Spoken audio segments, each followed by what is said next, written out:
ఈరోజు మన ఛానల్లో చికెన్ పకోడీ చాలా టేస్టీగా అండ్ క్రిస్పీగా ఎలా ప్రిపేర్ చేసుకోవాలనేది ఈ వీడియోలో చూపించబోతున్నా అండి. చిన్న చిన్న టిప్స్తో నేను చాలా టేస్టీగా ఎలా ప్రిపేర్ చేసుకోవాలో చూపిస్తా అండి. సో వీడియో ఎవరైనా ఫస్ట్ టైం చూస్తున్నట్లయితే ప్లీజ్ లైక్ చేయండి.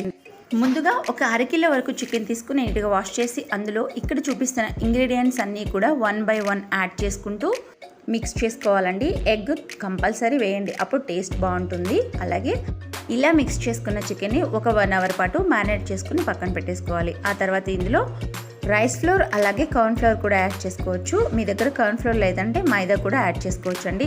ఇందులో 2 టేబుల్ స్పూన్ల వరకు ఆయిల్ అలాగే 1 టీ స్పూన్ వరకు లెమన్ జ్యూస్ యాడ్ చేసి ఒక 30 minutes మనం పక్కన పెట్టేసుకోవాలండి. ఇలా చేయడం వల్ల మనకి క్రిస్పీగా అండ్ టేస్టీగా వస్తుంది చికెన్ పకోడీ.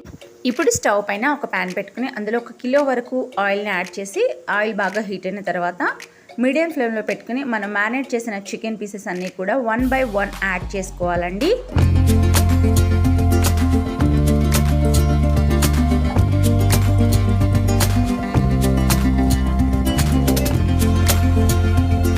మంట అనేది లో టు మీడియం ఫ్లేమ్లో పెట్టుకొని కుక్ చేసుకోవాలండి. చికెన్ పకోడీ పర్ఫెక్ట్గా కుక్ అయిపోయిందండి. సర్వింగ్ బౌల్లోకి సర్వ్ చేసుకుందాం.